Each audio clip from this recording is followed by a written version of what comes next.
तो दोस्तों देखिए एक बार फिर से आप लोगों के सामने रीजनिंग की बहुत ही इंपॉर्टेंट और शानदार वीडियो लेकर बहुत बच्चे कह रहे थे कि सर जो है थोड़ा टफ क्वेश्चन लाइए, हार्ड लेवल का क्वेश्चन लाइए। तो इस वीडियो में उसी टाइप के क्वेश्चन आप लोगों को देखने को मिलेंगे, यानी इजी क्वेश्चन बहुत कम लेकर के आया हूँ।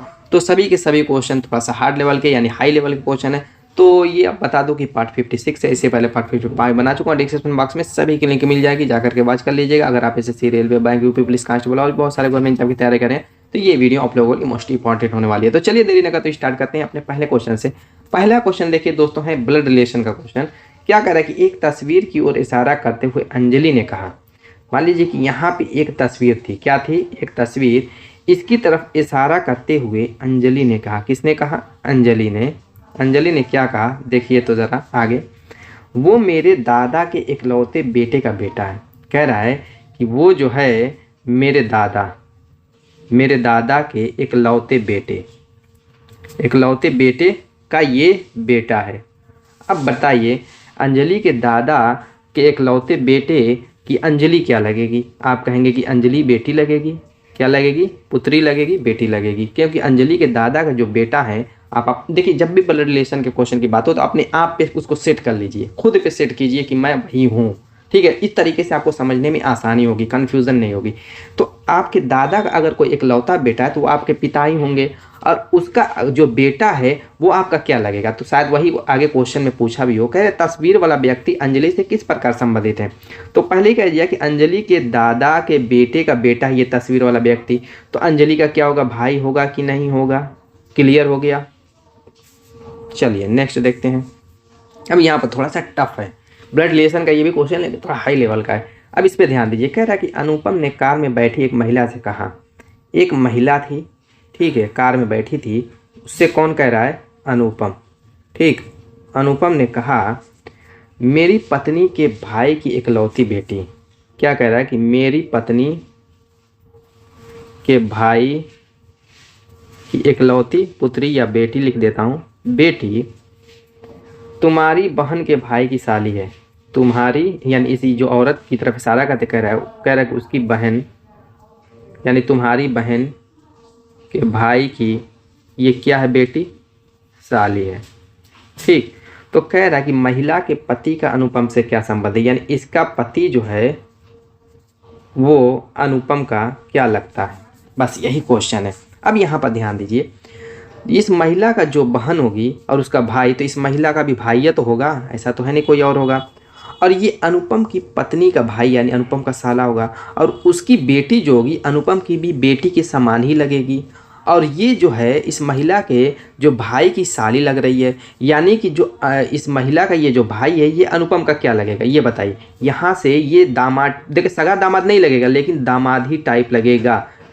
क्या लगेगा? दामाद ही, क्योंकि अनुपम के साले की बेटी का वो क्या एक तरीके से उसकी बेटी का जो है उसकी बेटी जो है उसकी कोई चचेरी बहन होगी या कुछ होगी, तभी तो ये साली लग रही है बेटी। हालांकि बेटी इकलौती है लेकिन फिर भी साली लग रही है। तो हो सकता है सारे रिश्ते यहाँ पर दूर दूर से जोड़े गए हैं। देखिए यहाँ पर सारे रिश्ते एकदम करीब से रिश्ते होते हैं, एक दूर से होते हैं। ये कह रहा है कि इकलौती बहन, इकलौती बेटी तुम्हारी बहन के भाई की साली है। तो इकलौती जब बेटी है तो साली कैसे होगी? साली उसी कंडीशन में होगी तो या तो उसकी चचेरी जो बहन, बड़ी बहन नहीं होगी, उससे शादी हुई होगी, उस कंडीशन में साली हो सकती है। जब इकलौती बेटी है तो साली तो होगी नहीं एकदम सगी। तो इस तरीके से सारे रिश्ते यहाँ से दूर दूर से बन रहे हैं। तो यहाँ पर भी जो अनुपम का ये इसका भाई होगा, जो ये औरत बैठी हुई है गाड़ी में, तो वो भी क्या होगा? अनुपम का दूर का दामाद होगा। अब इसका पति कह रहा कि महिला के पति का अनुपम से क्या संबंध है। तो ये जो पति होगा वो भी अनुपम का दामाद ही के समान होगा, यानी दूर का दामाद होगा, एकदम करीबी नहीं होगा। ऑप्शन देखिए आपका लास्ट वाला। नेक्स्ट, यहाँ पर सीटिंग अरेंजमेंट का क्वेश्चन है। कह रहा पांच मित्र भूमिका, राशि, श्वेता, विभा और अरुणिमा पूर्व की ओर सम्मुख एक पंक्ति में बैठे हैं। यानी कि 5 मित्र हैं, पांचों मित्र कह रहा पूर्व की ओर मुंह करके बैठे हुए, पूर्व की ओर मुंह करके। यहाँ पर देखिए आप जानते हैं पूरब इधर होता है, उत्तर ऊपर होता है, नीचे दक्षिण होता है और इधर पश्चिम होता है। अब इधर की तरफ मुंह करके बैठाएंगे तो ऐसे पंक्ति बनेगी, तो आपको समझने में दिक्कत होगी। मैं क्या करता हूँ, इस दिशाओं को रोटेट कर देता हूँ। रोटेट का मतलब पूरब को मैं ऊपर कर देता हूँ, तो देखिए यहाँ पर पूरा 90 डिग्री चेंज हो जाएगा। तो उत्तर इधर हो जाएगा, ठीक, दक्षिण इधर हो जाएगा और पश्चिम नीचे हो जाएगा। अब इस हिसाब से मैं बैठाऊँगा। देखिए 5 हैं, तो पाँचों के लिए यहाँ पे जगह बनाएंगे। आगे क्या कह रहा है देखिए, क्वेश्चन जो कहेगा उसी हिसाब से बैठाएंगे। कह रहा है भूमिका विभा और श्वेता के बीच में है। कह रहा है कि जो भूमिका है बी, वो क्या कह रहा है, विभा और श्वेता के बीच में है। ठीक, आगे कह रहा है राशि श्वेता के बाएं से दूसरे स्थान पर है। अब जानते हैं इधर दायां होगा और इधर बायां होगा, जो आपका दायां वो बायां होगा, और पूर्व की दिशा मैंने इधर ऊपर की तरफ बना दी है। ठीक है, ऊपर की तरफ ये दिशा क्या है, पूर्व की दिशा है, उस हिसाब से मैं सेट कर दिया हूँ ताकि कहीं आपके कंफ्यूजन और दिक्कत ना हो। कह रहा कि राशि श्वेता के बाएं से दूसरे स्थान पर है। जो राशि है वो श्वेता के बाएं से दूसरे स्थान पर। अब श्वेता के बाएं से दूसरे स्थान का मतलब इधर होगा बायां, श्वेता का बाएं इधर होगा, दूसरा स्थान का मतलब एक जगह खाली होगी तो दूसरा स्थान होगा। तो कौन है, राशि यहाँ पर है, तो राशि को रख देंगे। 4 ठो को तो हमने रख दिया। अब एक ठो ये वाली जगह बची है, तो एक ठो बची होगी कौन सी, अरुणिमा बची हुई है, तो उसको हम ए को यहाँ पर हम एडजस्ट कर देंगे। अब क्या क्वेश्चन कर रहा है कि दक्षिण छोर पर कौन बैठा है, तो दक्षिण छोर कौन सा है अब ये जानना है। तो देखिए मैंने क्या किया था, दिशाओं को रोटेट कर दिया था, तो दक्षिण छोर अब ये वाला हो गया, यानी कि ये छोर क्या होगा, दक्षिण होगा। और यहाँ पर कौन है, बी है, यानी बी से Vibha, option 4 is the right answer. चलिए सीटिंग अरेंजमेंट का कई क्वेश्चन मैं लेकर के आया हूँ, बहुत शानदार शानदार क्वेश्चन है, सभी के सभी हाई लेवल के ही क्वेश्चन है। यहाँ पर देखिए कह रहा है कि 8 मित्र A B C D E F G एक सीधी रेखा में उत्तर की ओर मुख करके बैठे हुए हैं। क्या कह रहा है, सीधी रेखा में 8 मित्र हैं, ए बी सी डी उत्तर की तरफ मुख करके बैठे हुए। इसमें दिशा को नहीं दर्शाना है, उत्तर ऊपर होता है तो उत्तर की तरफ हम दिशा दिखाएंगे। ठीक है, इसमें कोई कंफ्यूजन नहीं है। आगे क्या कह रहा है कि एफ जो है डी और जी के बीच में बैठा है। एफ जो है डी और जी के बीच में, देखिए 2 कंडीशन बन सकती है, या तो एफ जो है डी और जी के बीच में ऐसे बैठ सकता है, या तो जी को हम इधर रखेंगे, एफ को बीच में हराल में रखना है, और डी को हम इधर रखेंगे। ठीक है, दोनों कंडीशन लेकर के चलेंगे, जो अभी आएगी अभी पता चल जाएगी कौन सी हमारी सही है। आगे कह रहा है कि बी एच और ए के बीच में बैठा है। क्या कह रहा है कि बी जो है एच और ए के बीच में बैठा है। इसमें भी 2 कंडीशन बनेगी, या तो एक तो ये बनेगी, एक तो एच को हम इधर रखेंगे, ए को इधर रखेंगे, बी तो बीच में ही रहेगा। एच और ए की पोजीशन इधर उधर हो सकती है, दोनों कंडीशन इसकी भी होगी। अभी यहाँ पे इसको सेट नहीं करेंगे, इसको अभी यहीं पे रहने देंगे, जब जरूरत पड़ेगी तो यहाँ पे लाएंगे, क्योंकि अभी सारी चीज़ें क्लियर नहीं हो रही हैं। अब आगे कह रहा है कि ई जी के बाएं से तीसरे स्थान पर है। आगे क्या कह रहा है कि ई जो है जी के बाएं से, अब ये जी है, जी का बायां इधर है, अब जानते हैं कि बायां इधर है और दायां, जो आपका दायां बायां वही बस दिमाग में डालिए रहेगा। जो आपका बायां है, बायां कहेगा उधर जाएंगे, जो दायां आपका दायां कहेगा उधर जाएंगे। ठीक, क्योंकि उत्तर की दिशा हमने सेट कर रखी है, ऊपर है। क्या करे, ई जो है जी के बाएं से तीसरे स्थान पर, तीसरे स्थान का मतलब 1-2 जगह खाली होगी और तीसरे स्थान पर ई यहाँ पर होगा। क्लियर है इतना, और ये बायां इधर है, तो ई क्या है, जी के बाएं से तीसरे स्थान पर है। अब यहाँ पर कह रहा है जी किसी एक कोने पर बैठा है, जी किसी एक कोने पर बैठा है, तो ये तो कंडीशन वैसे ही गलत हो जाएगी, क्योंकि इस जी को हमें एक कोने पर बैठाना या इधर बैठाना है, तो इस वाले आप कंडीशन को लेकर के चलेंगे। तो ई जो है जी के बाएं से तीसरे स्थान पर है, तो ई को हम यहाँ पर रखेंगे, तीसरा स्थान आ गया। अब जी कह रहा है कि किसी एक कोने पर, तो इस कोने पर हम इसको रहने देंगे। क्लियर है, तो देखिए इस तरीके से कंडीशन चेक की जाती है, जरूरी नहीं कि पहली बार में आपका सही हो जाएगा। ठीक है, प्रैक्टिस रहेगी तो पहली बार में आप एग्जाम में तुरंत जो फाइनल कर देंगे, सेकेंडों में सॉल्व कर लेंगे। अब आगे कह रहा है एच सी के बाएं से तीसरे स्थान पर है। एच कह रहा है सी के बाएं से तीसरे स्थान पर, तो हमें पता नहीं एच कहाँ है। ठीक है, तो हम इन दोनों कंडीशन को बारी बारी से यहाँ पर आके रखते हैं। पहली कंडीशन ए बी एच वाली, ए बी एच वाली। ठीक, तो यहाँ पर अगर हम देखें, कह रहा है कि एच जो है सी के बाएं से तीसरे स्थान पर है। सी को अगर हम कहाँ रख सकते हैं, देखिए यहाँ पर रखें तो एच बगल में आ जाएगा, तो ये वाली कंडीशन आपकी फेल हो गई, ये वाली कंडीशन आपकी फेल हो गई, तो ये नीचे वाली उठाएंगे, यानी एच बी ए वाली। अब अगर हम सी को यहाँ पर रखें तो क्या करें, एच सी के बाएं से तीसरे स्थान पर, देखिए सी के बाएं से एच क्या है, तीसरे स्थान पर आ गया। तो अब हमारी ये पूरी सेटिंग हो चुकी है, ये वाली। अब क्या कह रहा है कि ए और ई के बीच में कौन बैठा है, ए और ई, ए ई है, दे यहाँ पर ए है, इसके बीच में आपको सी दिख रहा है, option 4 is the right answer. Clear है दोस्तों, सारे डाउट क्लियर करते हुए चलेंगे, कोई दिक्कत नहीं होगी। अब यहाँ पर देखिए, अभी तो यहाँ पर जो है पंक्ति में बैठा रहे थे, अब वृत्ताकार मेज पर बैठाएंगे। ये भी बहुत शानदार क्वेश्चन है। चलिए इसको करते हैं, थोड़ा सा टाइम कंज्यूमिंग है, टाइम लगेगा दोस्तों, लेकिन घबरा जाएंगे तो नहीं समझ में आ जाएगा, नहीं समझ में आ पाएगा, और एग्जाम में प्रैक्टिस रहेगी तभी कर पाएंगे इस टाइप के क्वेश्चन को सेकंडों में। अब कह रहा है कि 8 व्यक्ति P Q R S T U V W एक वृत्ताकार मेज की चारों ओर केंद्र की ओर मुख करके बैठे हैं। कह रहा है कि एक वृत्ताकार मेज है इस तरीके से, इसमें 8 व्यक्ति बैठे हुए, कितने, 8 व्यक्ति। तो इस तरीके से मैं 8 को बैठाता हूँ, देखिए आप भी ऐसे ही सेम बनाएंगे तो बराबर आपका एडजस्ट हो जाएगा। देखिए 8 व्यक्ति हो गए, ये आपका 1 2 3 4 5 6 7 8। ठीक है, 8 व्यक्ति केंद्र की ओर मुख करके बैठे हैं। ये आपका केंद्र है, यानी सब के सब ऐसे मुख करके इधर का बैठे हैं। ठीक, क्लियर, इतनी बातें समझ में आ गई। तो सबसे पहले हम इनका दायां बायां समझेंगे। दायां बायां वो समझ जाएंगे तो क्लियर हो जाएगा। देखिए, जिधर मैं बिंदी बना रहा हूँ वो उनका दायां है और जिधर बिंदी नहीं है वो उनका बायां है। बस इतना ही समझना है। बहुत ईजी मैं कर दूंगा क्वेश्चन को, जितना हार्ड क्वेश्चन दिया वो उतना मैं ईजी बनाऊंगा। क्या है, जिधर बिंदी बना दी वो उनका दायां, जिधर बिंदी नहीं वो उनका बायां है। बस इतना समझ के चलना है दायां बायां में। आगे कह रहा है क्यू तथा डब्लू के बीच में 2 व्यक्ति बैठे हैं। क्यू और डब्लू, अगर मान लीजिए डब्लू को मैं यहाँ ले लूँ तो क्यू को यहाँ लूँगा, तभी तो इनके बीच में 1 और 2 व्यक्ति बैठेंगे। ठीक, एक कंडीशन तो ये हो सकती है और एक कंडीशन ये भी हो सकती है कि डब्लू यहाँ पर हो और क्यू यहाँ पर हो। क्लियर है, दोनों कंडीशन बनेगी, क्योंकि कह रहा है कि जरूरी नहीं कि इसी क्रम में हो, जरूरी नहीं कि जो क्वेश्चन में कह रहा है कि उसी क्रम में हो। डब्ल्यू क्यू ऐसे रख सकते हैं, डब्ल्यू की 2 कंडीशन बनेगी, दोनों कंडीशन में देखिए इनके बीच में 2 व्यक्ति हैं। चलिए कोई बात नहीं, इससे घबराने की बात नहीं है। अभी आगे क्वेश्चन करेंगे, सारी बातें क्लियर हो जाएंगी। अब आगे क्या कह रहा है, बी डब्ल्यू के निकटस्थ बाईं ओर बैठता है। डब्लू का बायां किधर है, इधर है जिधर बिंदी नहीं है, और वी जो है कह रहा है निकटस्थ बैठा है, यानी उसी के बगल में बैठा है। तो यहाँ पर हम बैठा देंगे पहले इसी कंडीशन को, रेड वाली कंडीशन को लेकर के चलेंगे। अगर सही रहेगा तो उसी पे सेट हो जाएगा, गलत रहेगा तो दूसरी वाली कंडीशन को लेंगे। चलिए आगे पढ़ते हैं। एस तथा टी के बीच में 3 व्यक्ति बैठे हैं। एस तथा टी के बीच में अगर हम एस को यहाँ पर लेंगे 1 2 3, तभी टी यहाँ पर आएगा। कहाँ पे दोस्तों, देखिए 1 2 3 व्यक्ति को बैठाएंगे, टी यहाँ पर आएगा। क्या होगा, एस और टी के बीच में 3 व्यक्ति, 1 2 3 व्यक्ति बैठ सकते हैं इसी कंडीशन में। और इधर से भी देखेंगे 1 2 3 व्यक्ति इधर से भी बैठ सकते हैं। ठीक है, दोनों तरफ से एस और टी के बीच में 3 व्यक्ति आ सकते हैं, तो इसमें कोई कंफ्यूजन नहीं होगी। अगर हम एस को यहाँ पर रखते हैं तो टी यहाँ पर आ सकता है, लेकिन क्या ये कंडीशन सही है? तो दोनों कंडीशन देख लेते हैं, अभी आगे पढ़ेंगे तो समझ में आ जाएगा। ठीक, अब कह रहा है कि आर जो है टी के निकटस्थ बाईं ओर बैठता है। आर जो है टी के निकटस्थ बाईं ओर, अब टी यहाँ पर, इसका बाएं इधर है तो आर यहाँ पर बैठेगा। अगर यहाँ पर रहता तो आर यहाँ पे बैठता, 2 कंडीशन बनेगी। तो चलिए एक ही कंडीशन को हम लेकर के चलते हैं, वरना आपको कंफ्यूजन हो जाएगी। क्लियर, तो क्या करते हैं, यही कंडीशन लेकर के चलते हैं आपकी ये वाली। अगर गलत रहेगा तो ऑटोमेटिक पता चलेगा, यही एस और टी को हमने यहाँ पे रखा है, ऐसे ही रहने देते हैं। तो कह रहे हैं कि आर टी के निकटस्थ बाईं ओर बैठता है। आर जो है टी के निकटस्थ बाईं ओर, यानी यहाँ पर क्या होगा, बगल में आर बैठेगा। ठीक, अब आगे क्या कह रहा है कि यू पी का पड़ोसी नहीं है। यू पी का पड़ोसी नहीं है, तो अब यू और पी को हम कहाँ रखेंगे, पहले आगे वाला भी सेंटेंस पढ़ लेते हैं। पी तथा क्यू के बीच में एक व्यक्ति बैठता है।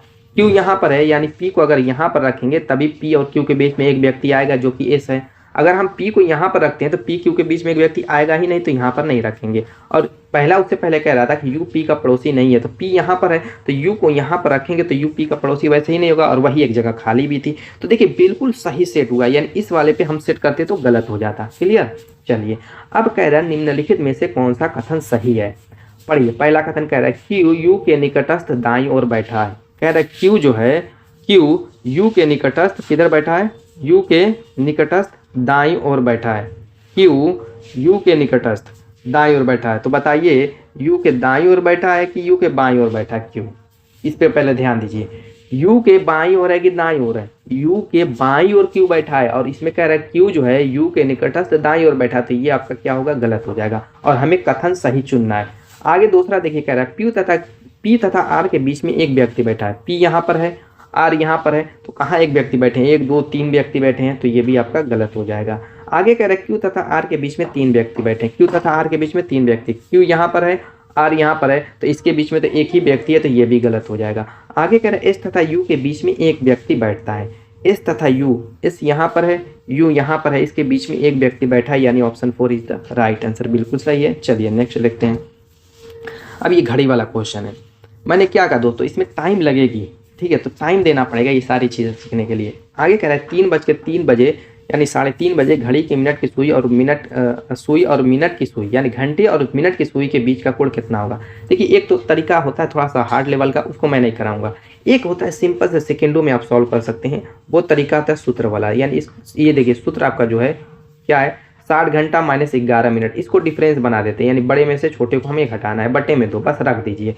आप 60 है 60 लिखिए, घंटा जो दिया हुआ इसमें 3, उसको 3 लिख दीजिए गुणे में, और ये डिफरेंस का चिन्ह बनाइए। 11 लिखिए, मिनट आपका 30 दिया हुआ, देखिए 3:30 हो रहा है, 3:30 में घंटा 3 है, मिनट 30 है, तो इसको 30 से इसमें गुणा कर दीजिए, बटे में 2 बनाइए। अब यहाँ पर 36 के 18 180 हो जाएगा, डिफरेंस 11 3 33 330 हो जाएगा, बटे में 2।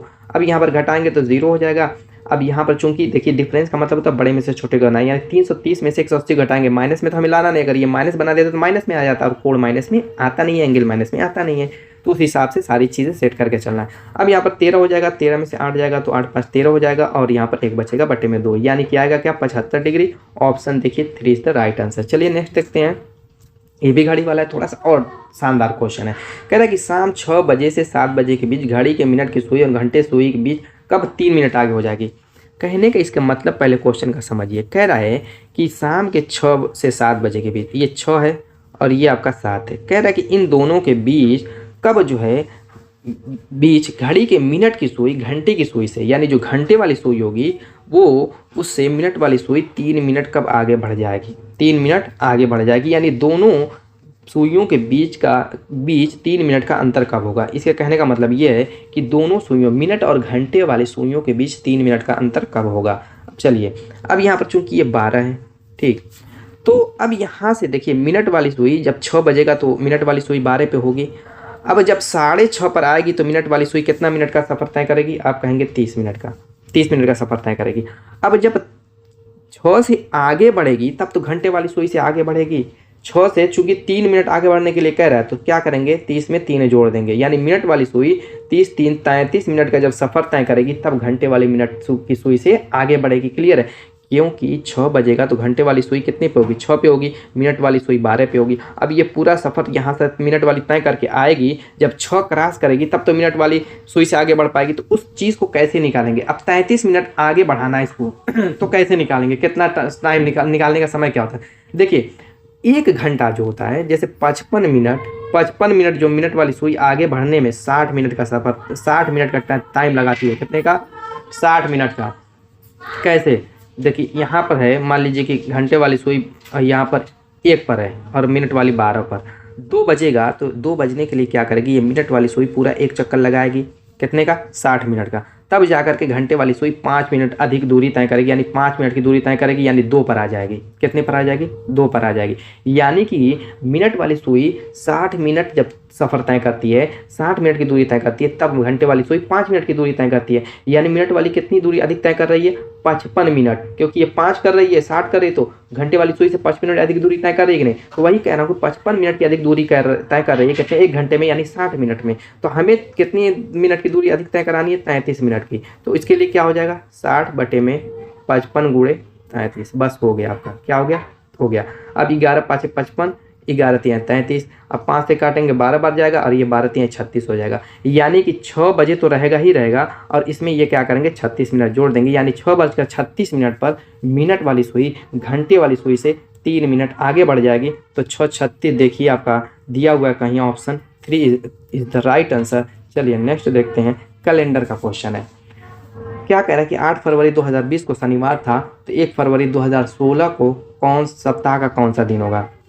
देखिए पहले क्या करते हैं कि 8 फरवरी से 2020 से 8 फरवरी 2016 तक का निकाल लेते हैं, मामला सेट कर लेते हैं 8 फरवरी से। उसके बाद 7 दिन एक्स्ट्रा जा रहा है तो 7 को हम घटा लेंगे। देखिए 1 साल का पूरा फर्क रहेगा, तो आपको पता है कि 1 दिन ऐड करते हैं, पिछली वीडियो में ये चीज़ बता चुका।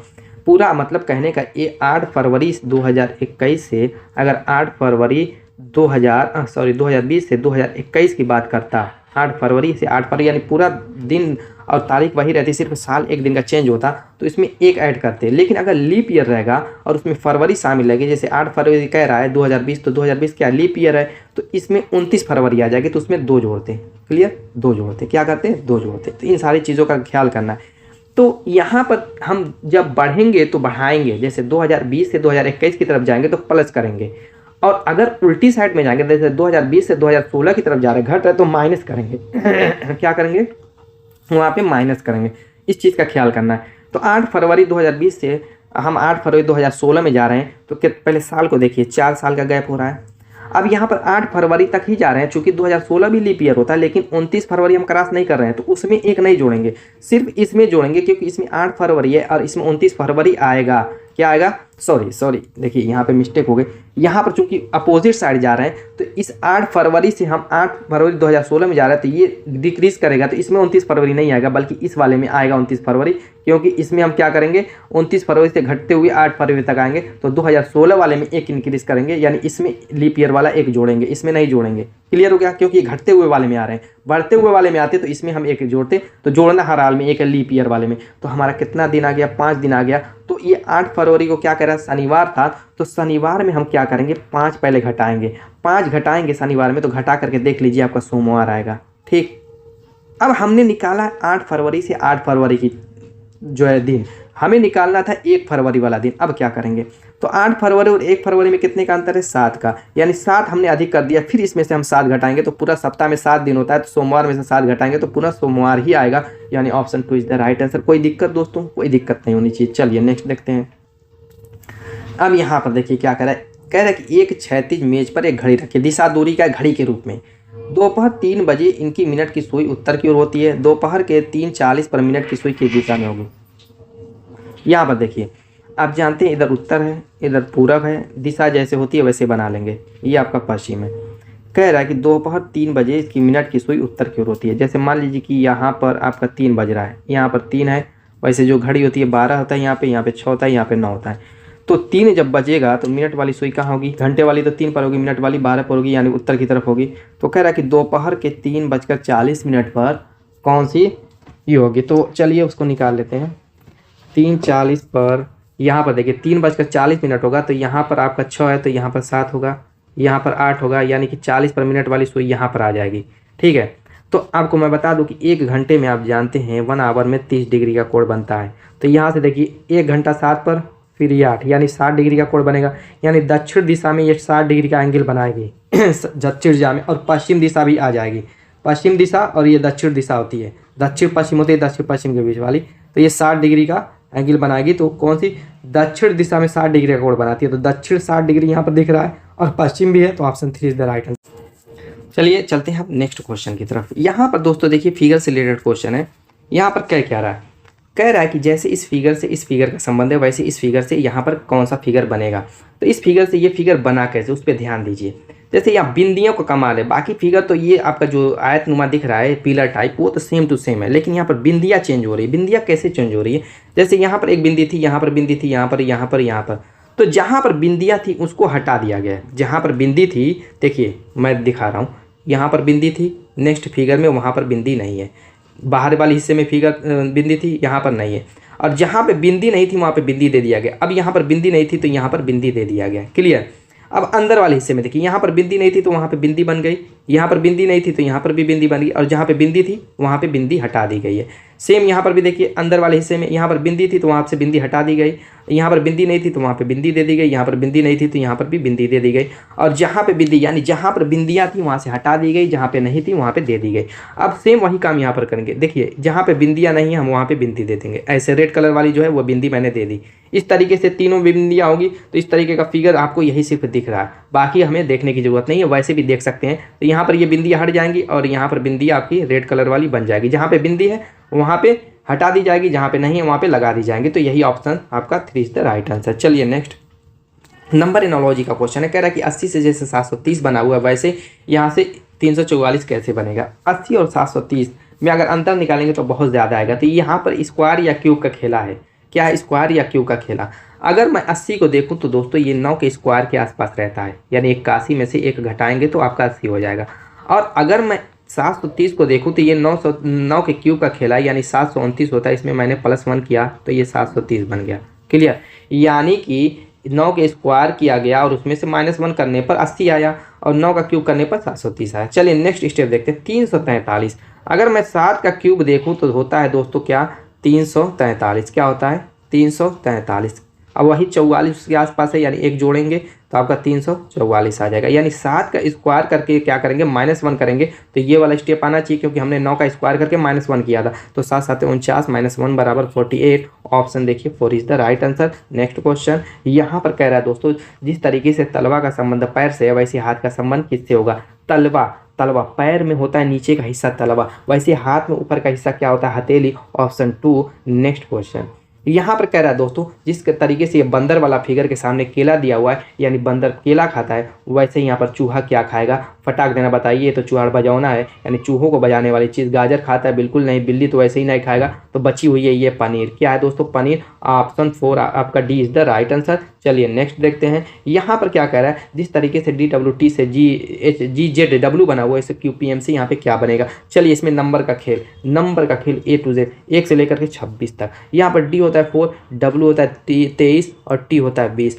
उससे बना हुआ क्या, G होता है आपका दोस्तों 7, Z होता है 26 और W होता है 23। यहाँ पर देखिए 4 से 7 बना प्लस 3 हुआ, 23 से 26 बना प्लस 3 हुआ, 20 से 23 बना प्लस 3 हुआ, यानी सब में क्या किया गया है दोस्तों, प्लस 3 किया गया। अब क्यू देखेंगे तो 17वीं पोजीशन पे होता है, पी देखेंगे 16वीं पोजीशन पे, एम 13वीं पोजीशन पे। क्लियर है यहाँ से। अब इसमें प्लस 3 करेंगे तो ये आपका 20 हो जाएगा, इसमें प्लस 3 करेंगे तो ये आपका 16 3 19 हो जाएगा, इसमें प्लस 3 करेंगे तो ये आपका 16 हो जाएगा। 20 पे टी होता है, 19 पे आप जानते हैं एस होता है, और 16 पे आप जानते हैं पी होता है। TSP देखिए कहाँ पर दिया हुआ है, TSP option 1 is the right answer. चलिए नेक्स्ट देखते हैं।